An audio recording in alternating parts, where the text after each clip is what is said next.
After 15 years of a child-free marriage, my husband had multiple illegitimate children. And the woman? She wasn't even in a rush to marry him. She played it smart. I didn't have children, and illegitimate children still held full legal inheritance rights. She didn't need to become the wife. Her children would inherit the wealth Diego and I had spent our entire lives building either way. I thought about it for a long time. Sure, divorce would get me half the assets, but what remained would still be more than enough for them to live luxuriously for generations. Too easy, too generous. So why not go bankrupt instead?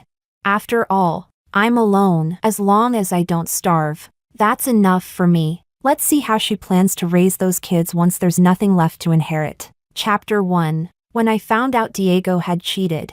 His illegitimate son was already about to start kindergarten, and the second child was on the way. The reason I found out so late was simple. No one in Diego's family is worth a damn. They'd all worked together to help him cover it up for years. The only reason I found out at all was because that woman got pregnant again, and Diego took her to the hospital. Someone snapped a photo of him entering the OBGYN clinic and sent it to me. When I received the photo, I froze for 2 minutes. The anger didn't even get a chance to erupt before logic buried it. After years of working in business, I'd long since grown out of reacting on impulse. Without the full story, I wouldn't confront him recklessly. I paid top dollar to investigate. Within 2 days, everything Diego had hidden from me came to light. 4 years ago, Diego secretly started supporting a young woman fresh out of college. 3 years ago, she gave him a son. Now she's pregnant again, this time with twins.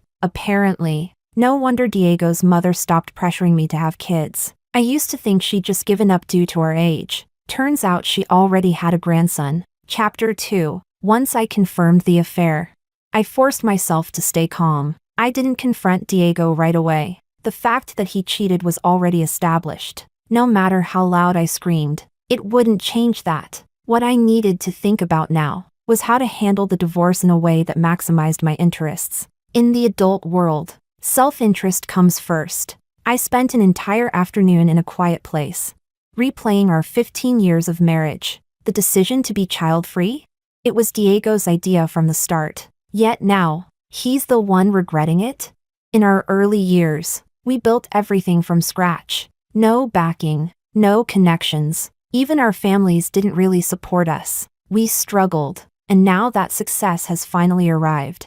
His first move is to find a younger woman to bear his children? How ironic. In just one afternoon, I consulted several lawyers. Turns out, without a prenuptial or postnup agreement, even if he was the one who cheated, unless Diego agrees to it, I can't force him to leave with nothing. That door was shut. I needed another plan, and fast. That's when Diego called me. He asked why I wasn't home yet. I looked at the time, after 10 p.m. For all these years, even while secretly keeping another family outside, Diego never returned home later than 10. Only when entertaining clients did he stay out late. That was exactly why I never suspected him. But I forgot. Someone who really wants to cheat doesn't need much time to do it. When I got home, it was already 11 at night. Diego was sitting on the couch, scrolling on his phone. When he heard the door open, he looked up. In his 40s now, he hadn't gained weight or gone bald. At first glance, he looked like a man who had aged into maturity and calm, but I clearly saw how he instinctively turned off his phone screen and placed it face down on the coffee table. Details I had never paid attention to before suddenly felt glaringly obvious. Once suspicion takes root, everything becomes suspicious. He walked over to me like he always did, took my bag from my hand, and smiled gently. "Why so late? You must be tired." For a moment, I froze. How could someone do something so shameful to their marriage and still show not the slightest trace of guilt? He had hidden it for 4 or 5 years without a single crack. My partner in bed had a mind so meticulous. It made my bones feel cold. Maybe because I didn't answer. Diego's expression turned a little puzzled. "What's wrong?" I turned away, trying to stay composed, and shook my head. "Nothing, just a bit tired." After more than 20 years together, Diego knew me too well. He could sense the smallest change in my tone, my look, my movements. Then again, so could I. I knew this photo of him accompanying her to a prenatal checkup wasn't taken by accident. Nor was it a slip-up. He simply no longer cared to hide. The company had finally stabilized. I endured all the pain of those early, brittle years, while someone else waited to reap the rewards. Why should I accept that? I brushed him off with a few more vague words, showing no sign that I'd found out about the affair. Diego probably still didn't know I had discovered everything. He acted the same as always, though he checked his phone far more frequently. For middle-aged couples, calm and routine can sometimes be a kind of blessing, but there are always those who aren't content with peace. Restlessness surged inside me, wave after wave. I wanted to scream, to shout, to slap Diego in the face, to break down and demand, "Why did you betray me?" I even imagined getting revenge the same way, by cheating on him too. But once the storm of emotions finally subsided, I felt like a stranger to myself. Yes, betrayal should be punished. But punishing someone doesn't have to mean hurting yourself. Diego is already rotten enough. I refuse to become rotten like him. Chapter 3. I knew I couldn't keep up the act for long, but transferring part of the assets would take time. A cheating man is as disgusting as a used tissue tossed into a latrine. 20 years of love, and all the hardship I'd endured, instantly became sunk costs the moment I found out there was a third person between us. This marriage with Diego has become a high-stakes sunk cost. I'm far from as calm as I appear. It's just that the searing pain of emotional betrayal is pushing me to become increasingly rational. Diego is completely rotten. This marriage is rotten, but our company hasn't fallen apart, yet. The ties between us run too deep. Pull one thread and everything comes undone. Some things aren't as simple as divorce. About half a month after I found out about the affair, Diego finally sensed something was off. That day, he stood at the study door for a long time. In the end, he couldn't hold it in and asked, Is something wrong?" No matter how much I told myself to stay rational, I could no longer share a bed with Diego. For some trivial reason, I had kicked him into the guest room for half a month, and even my replies to his messages were perfunctory. He's always been suspicious. Maybe he already guessed the truth, but I never confronted him. I didn't explode. I didn't go after her either. So even though he had the question on the tip of his tongue, he swallowed it. I rubbed my aching temples and decided to go on the offensive. I found some irregularities in the financial reports lately. Several major expenses don't add up. I knew exactly where those funds had gone, and as the one who approved them, Diego obviously knew better than me. The woman he's keeping outside had already given birth once and was pregnant again. Naturally, she needed to be well provided for, and Diego, now over 40 and a successful entrepreneur, had the means to satisfy her. Diego visibly froze for a second. I saw the fingers on his right hand curl tight at his side, but within moments, he regained his composure. "It was me. I authorized those expenses." I looked up and met his eyes. He quickly looked away and offered a guilty explanation. "I've been doing some small investments with Elias the past couple of years. I didn't tell you because I didn't want you to worry. Elias is his childhood friend. He would cover for him no matter what." I didn't press for more. Diego didn't elaborate either. He simply closed the door and left. He had figured out I knew about the other family he was hiding. Yet he wasn't even flustered, as if he was sure I'd tolerate it. In other words, even if I didn't, what could I do?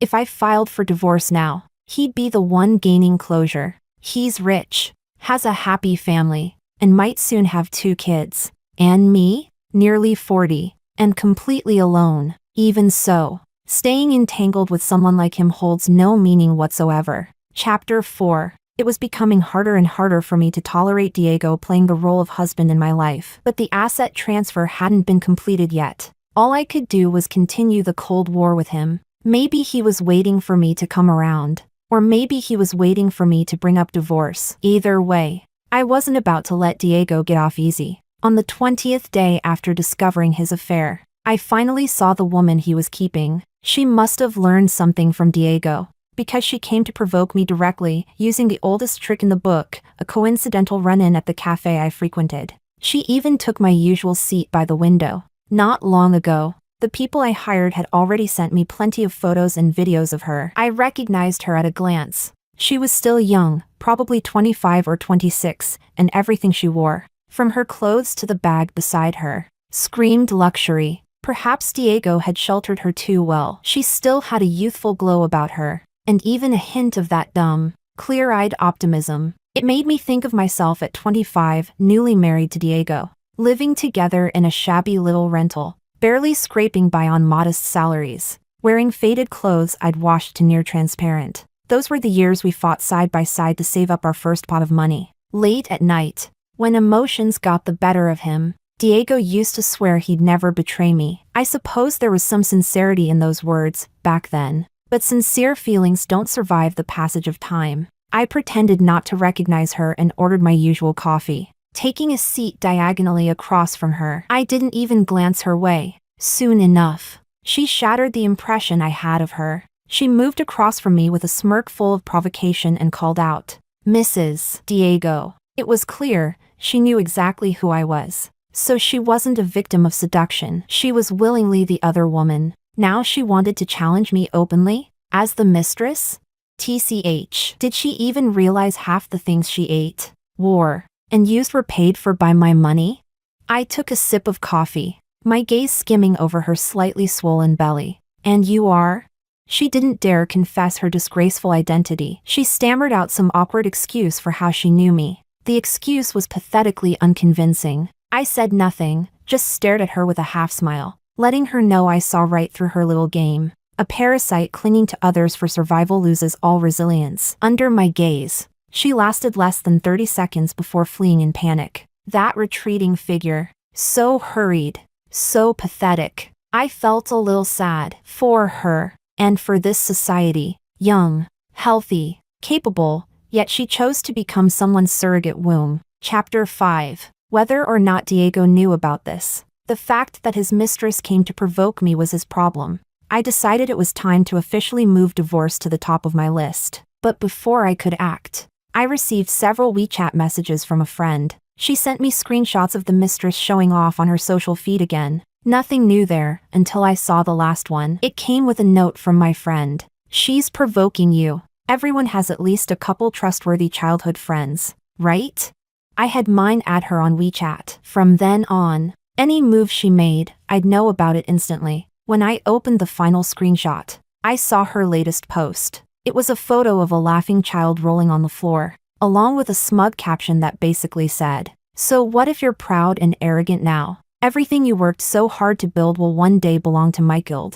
Oh, right. I nearly forgot. She has a child. I don't. And although her kid with my husband is illegitimate, he still has inheritance rights. This world is so fucking messed up. I looked again at the divorce agreement in my hand. If I divorced Diego, I could fight for 70% of our assets at best. But the remaining 30%, plus the company's annual profits, would be more than enough to support their happy little family for generations. Thanks to that post, I was suddenly wide awake. This wouldn't do. It was too easy on them. The path I built with blood, sweat, and years. No one walks it without my permission. Chapter 6. After a month of cold silence, Diego finally started trying to make peace. He probably thought that since I hadn't exploded for so long, I'd forgive him easily again, just like every other time he made a small mistake. He was dead wrong. Not only did I not forgive him, I unleashed a verbal hell upon him. I ripped off his false, polished mask, and hurled the vilest, most vicious insults I could think of right at his face. His elegant, refined expression began to crack, inch by inch, under every blow. Eventually, he tried to fight back. "Lisa, do you have any idea how you sound right now? Like a complete shrew." "A shrew?" I let out a cold laugh, and looked at him like he was a pile of trash. "I'll gladly admit I'm a shrew. Do you have the guts to admit you're a cheating pig? A walking STD? A man who betrayed his marriage?" Diego's face turned ashen. That peaceful month had lulled him into a fantasy. He thought I would compromise. Maybe he believed that, since I was nearing 40, had no children, and co-founded the company with him, I'd be incapable of surviving without him, that I'd never really leave. He didn't understand me at all. After nearly 20 years together, I thought he knew me. I overestimated him. My solo tirade lasted 3 straight hours. In the end, Diego slammed the door behind him and left, but not before throwing out a self-righteous line. I need to rethink this marriage. TCH. You're not even worthy of rethinking it. We built this company together. No one knows its inner workings better than the two of us. Correction, I probably know it better than he does. Chapter 7. Since that explosive fight, Diego never came home again. He openly moved into the mistress's place, and I, just as openly,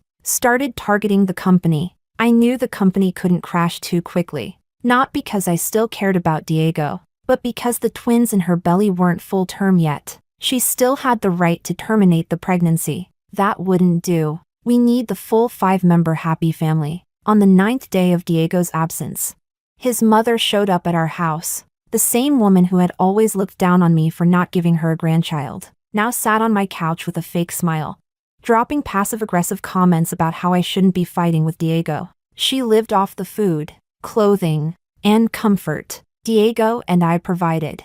And yet, she always credited it to his success alone. Even Diego's affair somehow became a point of pride in her mind. I stared at her coldly. Didn't even bother faking polite replies this time. After a while, she grew impatient. She said, "Lisa, listen to your mother-in-law. Diego said he doesn't want a divorce. Why don't you just raise that child as your own? He's still young, 2 or 3 years old. He won't even remember. Whoever treats him well, he'll naturally get attached. He'll even care for you when you're old." "Are you done?" I interrupted coldly, reaching over to open the door. "If so, kindly leave." Her expression changed. Those cloudy eyes of hers stared at me. And then she smirked. "Lisa, you're almost 40. You don't even have a child. And at your age, you probably can't have one anymore. If you get divorced now, who'd want you?"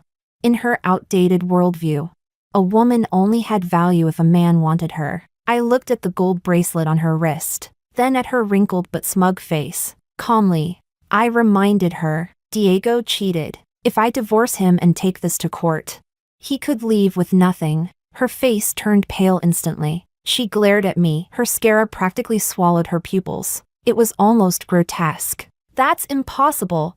Her voice cracked. "Diego already told me, even if you divorce, you'll only get half at most." So he had spoken to a lawyer. From the moment he cheated, he must have already considered divorcing me more than once. Realizing she'd said too much, the old woman softened her tone, but her attitude was still smug. "Lisa, you two love each other too much to divorce. If you split, it won't affect Diego much, but people will laugh at you. And what's the point of having so much money as a childless woman? When you're old, who'll take care of you? Who'll be there in your final days?" She kept rambling. Everything out of her mouth was about how miserable I'd be in old age. People, they enjoy comfort for a few years and forget every hardship they once endured. No matter. I'll make sure they remember. Chapter 8. Diego and I no longer had any contact. Our marriage existed in name only. He grew increasingly bold with that woman, as if convinced I couldn't stir up any real trouble. He even publicly posted photos of the child on his social media. Some relatives began to advise me, "Just endure it. It'll pass. Men fool around when they're rich. What matters is that he still comes home." Friends in my social circle urged me to get a divorce, though more than a few suggested I hurry up and do IVF while I still could have a child. Their mindset was so rotten. I began to question whether we were still living in the 21st century. A successful man cheating on his wife had, in some twisted perception, become understandable. I ignored all those so-called kind-hearted suggestions.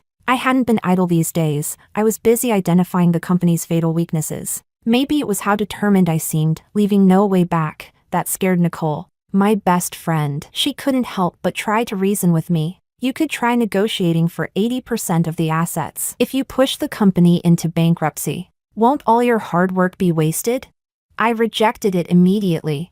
I remember every bit of hardship I endured when we started this business. I won't let anyone enjoy the fruits of my labor. Nicole fell silent for a moment. Then she gave me a thumbs up. "You're savage, an icon of our generation." I'd already built strong connections in the business world. Over the years, I personally handled many of our key clients. Even if I failed, I'd never lack the courage to start again from scratch. Chapter 9. When that woman reached 27 weeks into her pregnancy, the the company hit its first financial crisis. Diego wasn't too worried at first, but as I made no move to intervene and the crisis showed signs of growing, he finally started to panic. At that point, he could no longer keep up the Cold War. He called in a rush, hoping to discuss countermeasures with me. Over the years, we had solved almost every major business issue together. I had conditioned him into relying on me. He simply didn't know how to lead alone anymore. It was only now that Diego realized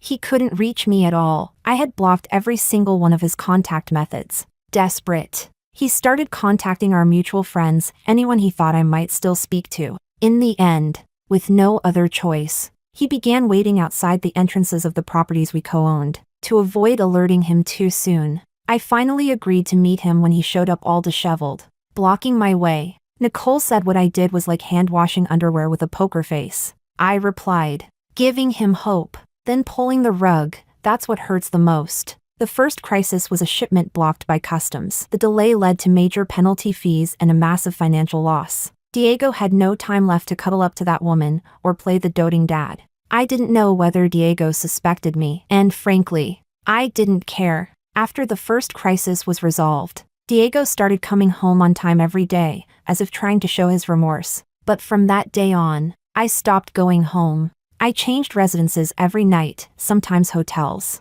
sometimes short rentals. Diego still couldn't reach me. He couldn't find me. Not that he had time to search, because the second crisis hit, this time a serious tax issue, bigger and far more dangerous. Had I not timed everything just right, both Diego and I might have ended up in prison. But I had a clear head. Crying behind bars for a man like Diego wasn't worth it. After the tax scandal, more issues began popping up. Our competitors, seeing blood, were rushing to get their piece. The company's collapse accelerated, just as I had planned. Watching Diego burn himself out, I felt nothing. No sadness, no joy. In the short term, Diego would never guess that the two disasters that brought down his empire were both orchestrated by me, wounding the enemy by 1,000 cuts. Even if I hurt myself in the process, to destroy him, I also destroyed his last source of wealth, and my own. Chapter 10.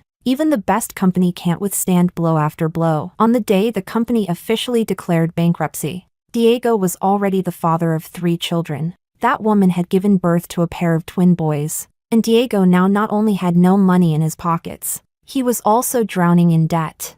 I heard that woman no longer had her former arrogant attitude. During her postpartum confinement, she cried every day. Her carefully curated social media? No updates for a long time. She had already delivered the babies, no way to undo that. But things didn't end there. While Diego's hair was turning white from worry, I filed a lawsuit to recover all the assets he had spent on his mistress. We weren't divorced yet, and what he gave away still counted as marital property. That's also why I hadn't brought up divorce until now. Every cent he spent, I would make sure he returned it all. Rumor has it that the day she received the court summons, that woman fainted on the spot in the hospital. Years of scheming, gone in a flash. In the end, she lost both the man and the battle. Of course she couldn't handle it. Chapter 11. When Diego finally managed to track me down, I was staying at Nicole's place. All properties under our names had been seized, and each of us was buried under millions in debt. Debt collectors were blowing up our phones nonstop.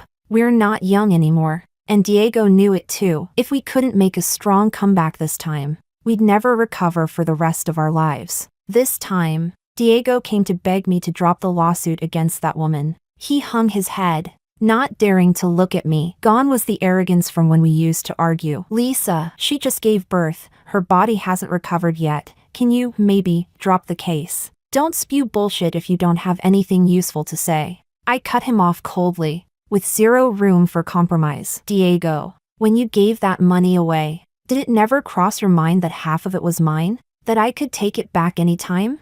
Of course Diego never thought of that. Just like he never thought I'd be this ruthless. In his mind, the worst that could happen was a divorce, and we'd never speak again. He probably imagined mourning 20 years of love for a while, and then moving on to enjoy a happy family and successful career. Even at this point, Diego was still making excuses for his affair. His bloodshot eyes stared at me. I had no choice. Lisa, I really didn't. My mom was driving me insane. I looked at the white strands in his hair and the deep creases around his eyes, and suddenly asked, Diego, do you remember the years when we were under the most pressure to have a baby? Diego opened his mouth a few times before finally squeezing out 2 words, I do. During those years, my mother-in-law even moved into our house. She was convinced something was wrong with us for not having kids. Let's be honest, she suspected it was me. She thought we weren't choosing not to have children, but that I physically couldn't. So she forced me to go to the hospital constantly. Even brewed up some weird wild herbs she got who knows where, claiming folk remedies could cure anything. Back then, Diego and I were just starting our business. We were overwhelmed every day and barely had energy to deal with her nonsense. Eventually, Diego couldn't take it anymore and forged a fake medical report that claimed the infertility issue was his. I still remember the shock on my mother-in-law's face, and her trembling hands as she took that fake report. If Diego once defended me like that, how could he hurt me so deeply now? The year our startup finally succeeded, I was just 33. Even if Diego broke our earlier agreement to not have kids and said he wanted one of our own, I would have understood. After all, we were dirt poor in the beginning, we couldn't even feed ourselves. Why would we bring a child into that misery? But by 33, we had made it. If Diego wanted a child, why didn't he just say so? Whether he was chasing youth or just wanted something exciting and new, it didn't matter now. I couldn't stand another word from him. Nicole and I kicked him out together. Chapter 12. Probably worried that an illegitimate child wouldn't be able to inherit his assets, Diego had a paternity test done early on. That official test ended up becoming my key evidence in the divorce lawsuit. A week after the company announced its bankruptcy, I officially filed for divorce in court. I didn't tell Diego beforehand, I knew he would never agree. We're buried in debt. When life was good, he found someone else. Now that it's hard, how could he possibly let go of me? But that's fine. There are still people in this world who stand for justice. Nicole said Diego's expression when he received the court summons was even crazier than when his mistress got hers. You should have seen it. She laughed from the couch. Your ex-mother-in-law even told him not to panic. She said you'd never dare actually divorce him. I don't know where she gets the nerve to say something like that. What? Does she think her son's some kind of prize? I laughed too. I always knew she was ignorant. Just didn't realize she was that ignorant. The court summons was already in her son's hands, and she still thought I was playing some kind of hard-to-get game? Nicole brought up the mistress again. Do you think she'll leave Diego this time? She will, I replied without hesitation. People who've once gotten a taste of shortcuts can't stomach real hardship anymore. Nicole scoffed. She's already had 3 kids. Doesn't she care about them at all? I don't have children. Nicole's not married, let alone a mother. Honestly, neither of us could really grasp that so-called motherly love, so we didn't comment further. Chapter 13. The money I recovered through the lawsuit against that woman covered part of our debts. But far from all of it. Every day I still get debt collection calls, and sometimes calls from Diego using different phone numbers. If I hear his voice, I usually hang up right away. But sometimes I don't react fast enough, and Diego never fails to surprise me with his shamelessness. He said, Lisa, you deliberately destroyed the company just to get me back, didn't you? Well, now I'm ready to return to our family. Let's start over. Together. And then, I'll make her leave. I'll leave all the kids to my parents. I promise she'll never bother our life again. I really know I was wrong. Lisa, we've been together almost 20 years. Can't you give me one more chance? Diego's calculations were loud and clear. His so-called plan to make her leave was really just asking me to go through another round of hardship with him. At first, I would still curse when I heard these words. Later, I just let them in one ear and out the other. Wasn't worth the effort. Even Nicole couldn't take it anymore. Jesus, why hasn't lightning struck him dead yet? To this day, Diego is still living in a fantasy. Who gave him the confidence to think that just because he wants to come back, I'd take him in? What a joke. I'm not a garbage recycling center. I gave up the company just to make sure he suffers. Why would I take him back? Even the tissues in a public bathroom trash bin are cleaner than him. Since the company collapsed, I've thought about it countless nights. If I had been a little softer, a little less vengeful, if I were like those cool and collected female leads in novels, maybe I would have just divorced Diego, split the assets, and gone our separate ways. He'd be happy.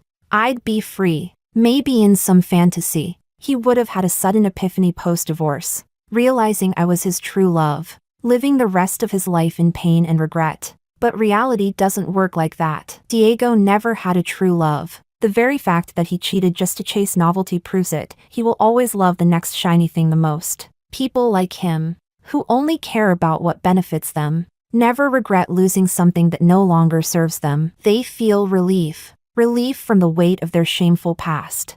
I've known Diego since we were young. I saw every embarrassing, desperate moment he went through back when he was nothing. But the woman he found after making it big, she only ever saw the polished, successful version of him. Only by making Diego lose what he values most, money and status, will he finally feel true regret, the kind that carves into the soul and lasts a lifetime. Chapter 14. The evidence of Diego's affair was solid, no matter how unwilling he was. The divorce went through under court enforcement. As I walked out of the courtroom, I caught a glimpse of Diego, hunched over the table with his head in his hands, sobbing uncontrollably. A middle-aged man, bankrupt and drowning in debt. With elderly parents to care for and multiple children to raise, he had mouths to feed everywhere he turned. I had spent half my life with this man. Although life eventually got sweeter, those few years of sweetness never made up for all the bitterness we endured before. I looked away and kept walking. As I reached the courthouse entrance, I saw my ex-mother-in-law and her. Each of them held a child in her arms. Their faces were equally grim, and they stood far apart. Clearly, the mother-in-law and daughter-in-law bond wasn't going so well. Strange. My ex-mother-in-law had always been desperate for grandchildren, and this woman had given her 3 golden grandsons. Wasn't this her dream? But in just a few months, she looked like she'd aged 10 years. Her hair, once perfectly dyed without a single gray strand in sight, was now mostly white, dark at the bottom, ghost white on top, giving her a strange appearance. Her gold jewelry was gone, and her clothes, once neatly pressed, were wrinkled and worn. As for that woman, she didn't look much better compared to how she looked a few months ago at the cafe. She was completely transformed. She had clearly put on weight. Her complexion was sallow, dark circles hung under her eyes, and even her hair looked greasy. TSK. Seems like after the company's collapse, no one's had it easy. My ex-mother-in-law spotted me with her sharp eyes. Without caring that she had a child in her arms, she ran toward me, cursing at the top of her lungs. I wasn't scared, not even a bit. I was about to give her the shouting match she clearly wanted when Nicole, in her black sunglasses, strutted over like she owned the place. From a distance, she waved and shouted, "Sway, come on, let's go pay off your debts." My ex-mother-in-law looked like her eyeballs were about to pop out. Living with Diego lately, she must have experienced firsthand what it meant to be hunted down by creditors. Nicole and I headed toward the parking garage, her screams and curses fading behind us. Whatever, who cares? Nicole, a textbook rich girl, really was generous. She said she'd lend me tens of millions without blinking, but I didn't use her money to pay the debts. What I had in hand was more than enough. Thanks to the debt division and the divorce, I owed less than Diego. Plus, I'd moved some assets before the divorce. It was enough to start a new business. If Diego could scheme against me and against our marriage, why couldn't I play my cards too?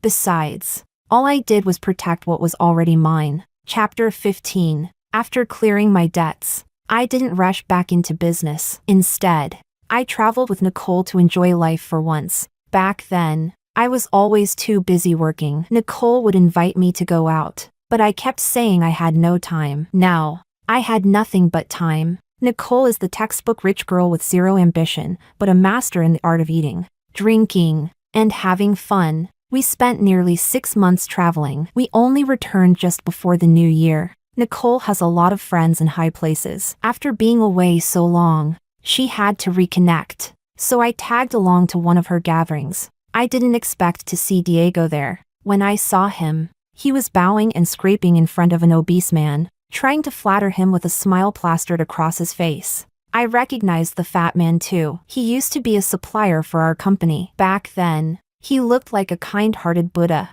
always smiling. Now he looked more like a vicious demon ready to eat someone alive. I still remember Diego used to dislike him, saying he was too slick, not sincere enough. I don't know what the fat man said to him, But Diego lowered his head even more. Then the guy shoved Diego aside, straightened his collar, and swaggered off. Clearly, Diego's new startup wasn't going well. Groveling to someone he once disdained? That must have stung, especially for someone as proud as Diego. Well, I'll admit, seeing that felt amazing. Diego stood there stunned for a moment, then bent down to pick something up from the floor, hunched over as he slowly walked away. He didn't look back. He never saw me. Turns out, not rushing back into business was the right choice. The circles I move in aren't that big. Any comeback would inevitably mean running into former allies and enemies. After our company collapsed, it was impossible to tell friend from foe. When I returned to the private room, Nicole was deep in conversation with someone. She waved me over the moment she saw me. I sat down, and she leaned in. I just heard some gossip about your ex's little canary. I blinked. What about her? She ran away, but came crawling back not long after. I was confused. If she ran away, why come back? Was it for the kids?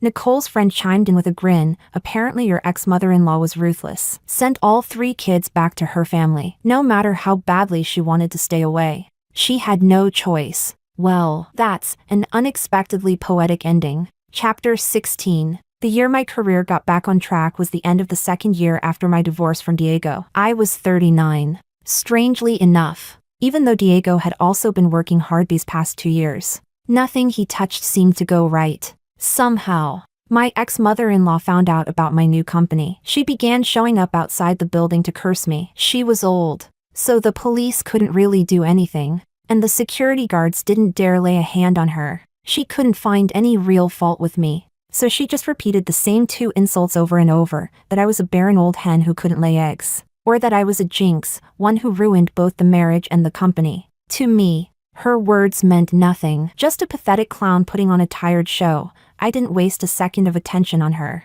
But her actions did enrage my mother. My mother, a dignified schoolteacher who had lived her whole life by the books, hadn't said a single reproachful word when I came home divorced and bankrupt. Yet the moment she heard about my ex-mother-in-law cursing me outside my office, she completely snapped. She marched straight over there, hands on hips, and launched into a fierce shouting match. Turns out, a well-read, eloquent teacher is an absolute weapon in a verbal fight. That old hag never stood a chance, no matter how much of a shrieking banshee she was. My mom out-argued her every time. After 2 or 3 days of being thoroughly outmatched, the old woman got so worked up she called an ambulance and never came back again. My life finally returned to peace. My mother never brought up marriage again, and at 40, I actually met someone I clicked with. That same year, Nicole, who always claimed marriage was a grave and swore she'd be a forever free little princess, met her own long overdue true love. Yep, we both had promising futures ahead.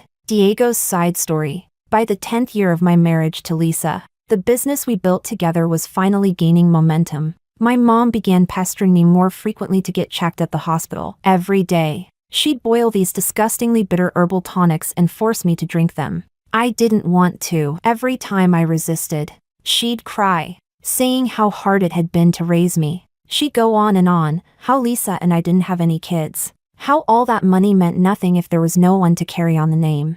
How we'd die one day and no one would even bury us. At first, I didn't take those words to heart. I'd been raised to believe that life wasn't just about breeding. That's why, during our hardest years, I told Lisa I wanted to be child-free. I thought she'd hesitate, but she agreed easily. She even said, if having a child just means inheriting our suffering, then not having one is an act of kindness. So, Lisa didn't want kids either. The entrepreneurial path was hellish. I wanted to give up so many times, but Lisa kept dragging me forward, saying, there's no such thing as an easy life. Thankfully, we made it. We succeeded. After our success, my mother's nagging started to sound a little more reasonable. I began to wonder, if we had no children, then who would inherit all we built? No wonder my cousins had suddenly started getting so chummy, always saying they wanted to bring their kids over to visit. I began to regret the whole child-free thing, but I didn't know how to bring it up to Lisa. She was so focused on the company. I doubted she'd agree. Eventually, I gave in to temptation. Elias, my childhood friend, introduced me to a 21-year-old college girl. She had the softest, most youthful skin.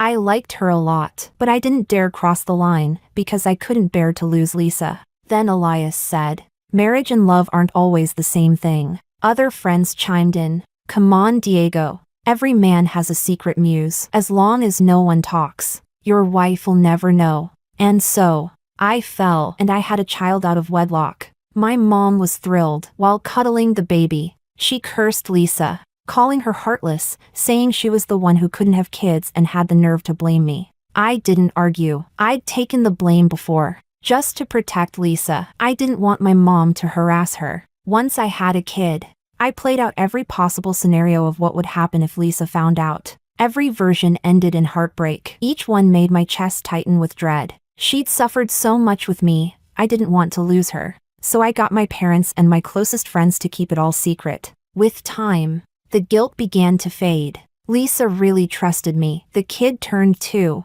and she hadn't noticed a thing. One day, I suddenly felt done with hiding. The company was worth over $100 million. Even if Lisa found out and divorced me now, I'd walk away with tens of millions. Deep down, I still believed Lisa wouldn't divorce me. She had no children, and she was getting older, probably too late to start again. I even thought that if she was willing to accept the slightly twisted marriage, maybe one day, my kid could take care of her too. And if she didn't accept it, fine. We'd split up. I'd regret the past. But we'd both move on. After all, we did love each other deeply when we were young, but what can resist the changes of time?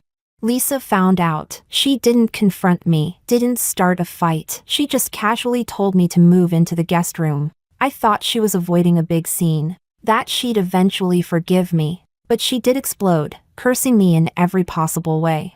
I got frustrated and called her a shrew, told her to calm down, and left the house. I never imagined she would destroy everything just to make sure I paid. She never brought up divorce, but our company kept sinking, one crisis after another, until it finally went bankrupt. I knew she'd had a hand in it, but even in my anger, I couldn't bring myself to blame her. That company, we built it together, and I was the one who betrayed the marriage. I had considered the consequences. I just never thought she'd go so far. That's when the regret hit me, for real. More than losing the kid, I feared returning to that poverty we'd once escaped. But Lisa, she wasn't afraid. Of course she wasn't. She had crawled out of those hard times once. She knew how to survive. She never feared hardship. She always fought her way through. The one who feared going back to that life was me. If she were still with me, maybe I wouldn't be so scared. But I know, she'll never walk beside me again.